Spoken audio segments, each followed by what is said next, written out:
शिर्क, बिदअत, अस्तगफिरुल्लाह।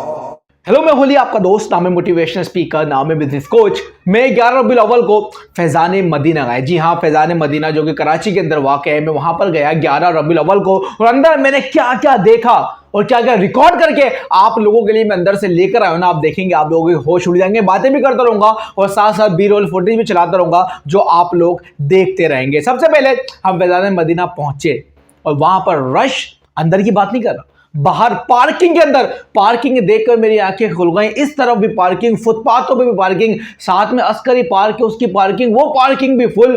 और इतना रश देखने के बाद मेरे दिल में एक बात तो क्लियर हो गई कि ये कोई छोटा इज्तिमा नहीं हो रहा, ये कोई छोटा इवेंट नहीं हो रहा, और इसको जो करवा रहा है वो भी कोई छोटा बंदा नहीं हो सकता। इतना बड़ा इवेंट कोई बड़ा इंसान ही कर सकता है, और जिसके लिए ये इवेंट हो रहा है प्यारे आका सल्लल्लाहु ताला अलैहि वसल्लम, फिर मेरे आका सल्लल्लाहु ताला अलैहि वसल्लम तो बड़ों के भी बड़े हैं, बादशाहों के भी बादशाह हैं। उनका ये इवेंट था, जश्न ईद मिलादुन नबी सल्लल्लाहु ताला अलैहि वसल्लम। खैर, मैं अंदर चलता गया, बहुत ही ज़्यादा रश, बहुत ही ज़्यादा रश। जैसे तैसे करके सहन तक पहुंचे तो आंखें और भी खुल गई कि चलना क्या, लोग रेंग रहे थे। चलने की जगह नहीं थी, रेंगने की जगह थी। भाई हिसाब किताब आउट हो गया, अब क्या करें। खैर, जैसे तैसे करके सहन तक पहुंचे तो सहन के अंदर भी बिल्कुल भी जगह नहीं थी। अब मेरा टारगेट ये था, मेरा फोकस ये था कि सामने जो हरम है अंदर अंदर तक पहुंचना है। सहन को क्रॉस करके आपने जो है ना, मैंने अंदर तक जाना है। खैर, मैं रेंगता रेंगता चलता चलता चलता चलता पहुंचा तो मुझे सामने खिड़की नजर आई, उससे लोग आ भी रहे थे, जा भी रहे थे। मैंने कहा यही वो जगह है जहां से मैं अंदर जा सकता हूं, ताकि मुझे पता चले कि अंदर कौन सा शिर्क होता है, अंदर कौन सी बिदअत होती है। मुझे उसके लिए अंदर पहुंचना पड़ेगा। लिहाजा मैं खिड़की पे नज़र जमाई, स्लो स्लो रेंगता रेंगता वहां तक पहुंचा और मैं अंदर पहुंच गया। जब अंदर पहुंचा तो लोग बाहर जो है वो लंगर के लिए जा रहे थे। अंदर इतना रश नहीं था, कुछ लोग लेटे हुए थे, आराम कर रहे थे। अभी सुबह 12 शुरू होने में तकरीबन आधा घंटा बाकी था, तो मैं भी लेट गया और मैंने भी थोड़ा सा आराम करने का फैसला करा, क्योंकि एक तो गाड़ी बहुत दूर खड़ी कर आए थे। पैदल पैदल पैदल रोड पर रेंग रेंग के इतनी आवाम की भीड़ के अंदर हम बिलाखिर अंदर तक पहुंच गए। वहां पर थोड़ी देर लेट गए। उसके बाद इवेंट शुरू होता है सुबह 12 का। सुबह 12 का इवेंट बेसिकली होता क्या है? होता है इसमें नाते पढ़ी जाती है, कलाम पढ़ा जाता है, मरहबा या मुस्तफ़ा के नारे लगाए जाते हैं। मैंने देखा कि जो शख्स जहां बैठा था और जो शख्स जहां खड़ा था वो वहीं झूमने लगा। मैंने एक शख्स को देखा जो मेरे ख्याल से साउंड वाला था, वो स्पीकर के साथ खड़ा हुआ, मेरे ख्याल से स्पीकर की कोई सेटिंग कर रहा था और उसको कहीं और जगह नहीं मिली, तो वो स्पीकर के साथ भी झूमने लगा, झूमने लगा, झूमने लगा। आप उसकी फुटेज भी देखेंगे, हो सकता है इस वक्त मैं वो फुटेज चला दूं। मैंने उसको जूम करके बनाने की कोशिश करी है और मैंने अलग अलग तरीके से इसको देखने की कोशिश करा। कहीं से कोई शिर्क पकड़ूं, कहीं से कोई बिदअत पकड़ूं, कहीं से कोई ऐसा काम पकड़ूं जो मैं बना के फिर डालूं, उसके ऊपर करोड़ों व्यूज है, लेकिन मुझे मिला नहीं। मुझे ढूंढने से भी नहीं मिला, मुझे कोई ऐसा काम नहीं मिला जिसकी बेस पे मैं आपको बोलूं कि आपको दावत इस्लामी या फैज़ान मदीना नहीं जाना चाहिए। मैं आपको बिल्कुल न्यूट्रल होकर बात कर रहा हूं। मैं अंदर गया, मैं रहा वहां पर, 3-4 घंटे मैंने गुजारे। मैं आपको बिल्कुल न्यूट्रल होकर बता रहा हूं कि मैंने वहां पर कोई भी ऐसी चीज नहीं देखी जिसकी बेस पे मैं आपको कह सकूं यार वहां मत जाया करो, अल्लाह माफ करे, बहुत ही गंदी जगह। मैं आपको कहूंगा कि आपने 12 रबीउल अव्वल अगर वाकई में सेलिब्रेट करनी तो आप मदीने में करें या तो फैज़ान मदीना में करें। हाँ, या तो मदीना में करें या तो फैज़ान मदीना में करें, इंशाल्लाह आपको बहुत मजा आएगा। मैंने इस इवेंट के अंदर कोई भी ऐसी हरकत नहीं पाई जो रोडों पे दिखाई जा रही होती है, जो डांस दिखाए जा रहे होते हैं, जो प्यारे आका सल्लल्लाहु ताला अलैहि वसल्लम का नामे नामे इसमें जब है केक पे छुरियां चलाई जा रही होती है, जो आतिशबाजी लोग कर रहे होते हैं, इस चीज़ का सब मना करते हैं। वहाँ पर भी मैंने ऐसा कोई काम होता हुआ नहीं देखा। मैंने चरागा देखा, मैंने मरहबा या मुस्तफ़ा के नारे लगते हुए देखे, मैंने वहाँ पे लोगों को कलामों के ऊपर झूमता हुआ देखा। मैंने अच्छा एक मजे की बात आपको बताऊं, जितने भी लोग थे, अगर आप मेरी बात को वेरीफाई करना चाहें तो आप उस इवेंट में रोक के जूम कर करके देख सकते हैं। वहां पर हजारों की तादाद में लोग मौजूद थे और मेजॉरिटी जो थी लोगों की वो जवान मर्दों की थी। जवान है 18 से 25, 27, 28 साल के लोगों तक के जवान खून, जवान बंदे। दाढ़ी ना दाढ़ी की बात नहीं कर रहा, बिना दाढ़ी वाले भी बहुत थे। जवान खून भाई, यूथ आपकी मौलाना लिया सत्तार कादरी साहब के पीछे पीछे चलने को तैयार है, उनके पीछे पीछे चल रही है।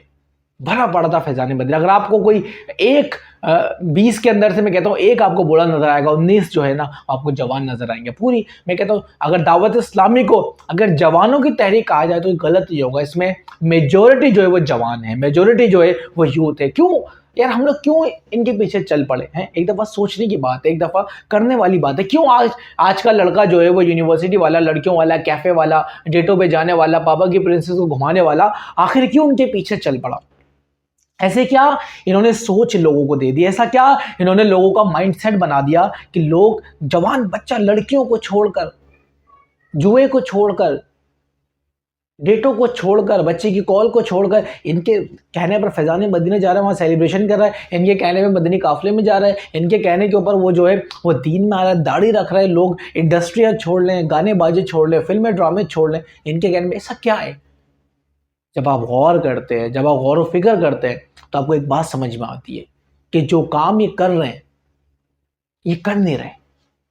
जो काम ये कर रहे हैं, ये कर नहीं रहे, ये करवाया जा रहा है। दिलों को बदलना ये इंसान के बस की बात नहीं है, या इंसान वसीला तो ज़रूर बन सकता है, इंसान दिलों को बदल नहीं सकता है। ये जो वसीला बन रहे हैं ना दिलों को बदलने का, ये अल्लाह इनसे काम करवा रहा है, या अल्लाह इनसे काम ले रहा है, अल्लाह इनसे ये बहुत बड़ा काम ले रहा है। मुझे पता चला कि ये तो सिर्फ फैज़ान मदीना में वो लोग हैं जिनका ये इलाका है। बाकी जो इवेंट है कोरंगी वालों का कोरंगी में हो रहा है, बाकी जो इलाके हैं उनका दूसरे इलाकों के अंदर हो रहा है, बड़े बड़े ग्राउंडों के अंदर इज्तिमा हो रहे हैं, लोग वहां जा चुके हैं, ग्राउंड फुल है, हजारों की तादाद में लोग वहां पर हैं। उन्होंने कहा अगर ये सारे के सारे लोग उठकर फैज़ान मदीना आ जाते तो लोग तो दब के मर जाते।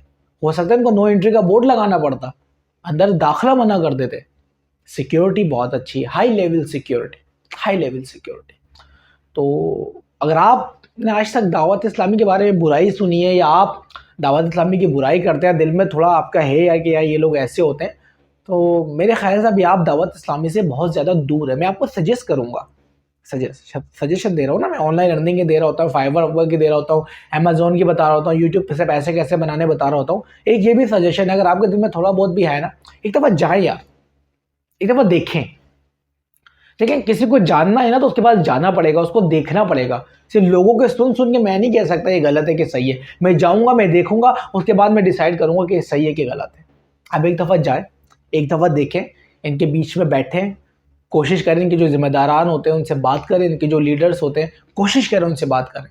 मैं नहीं कहता कि आप डायरेक्ट जो है मौलाना इलियास अत्तार गाजी साहब के पास ही पहुंच जाएंगे या हाजी इमरान के पास ही पहुंच जाएंगे, लेकिन निचले लेवल के ऊपर भी लीडर्स बने हुए होते हैं, जिम्मेदारान बने हुए होते हैं, उनसे बात करें, उनको बताएं अपना मसला। क्या मुझे किसी ने ये बताया था, बताएं कि ये सही है कि गलत है। वो आपको हो सकता है आपको सही से एक्सप्लेन कर दें चीज़ें, आपको सही से एक्सप्लेन जो इस वक्त ना हुई भी हो। तो मुझे बड़ा मज़ा आया, आने के बाद भी जो है ना काफ़ी देर नींद में ना ऐसे आपका भाई झूमता रहा। बहुत बड़ा इवेंट, हज़ारों लोगों को इस तरीके से मैनेज करना। मैं तो कहता हूँ Guinness book of world record वाले क्या कर रहे हैं, अब इनको आके दिखाओ, ये वर्ल्ड रिकॉर्ड में शामिल करो। कितने हज़ारों लाखों लोगों को वेल मैनेज इस तरह से, इस अच्छे तरीके से मैनेज करना कि किसी वर्ल्ड रिकॉर्ड से कम बात नहीं है। इसको तो Guinness book of world record में शामिल हो जाना चाहिए। बहुत बड़ा काम हो रहा है, आप जाएं एक दफ़ा देखें जरूर। मेरे कहने में गया, मुझे बड़ा मज़ा आया, और जो मेरा पर्सनल रिव्यू था वो मैंने आपको दे दिया। अगर कोई ऐसी चीज़ में देखता, मैं आपको 110% बताता कि भाई वहाँ केक कटा था, वहाँ छुरियाँ चली थी, वहाँ आतिशबाजी हुई थी, वहाँ डांस हुआ था, सब बताता मैं आपको और दिखाता भी। लेकिन ऐसा कुछ हुआ नहीं दोस्त, अगर होता तो मैं दिखाता। अपना बहुत ख्याल रखिएगा। अल्लाह हाफिज़।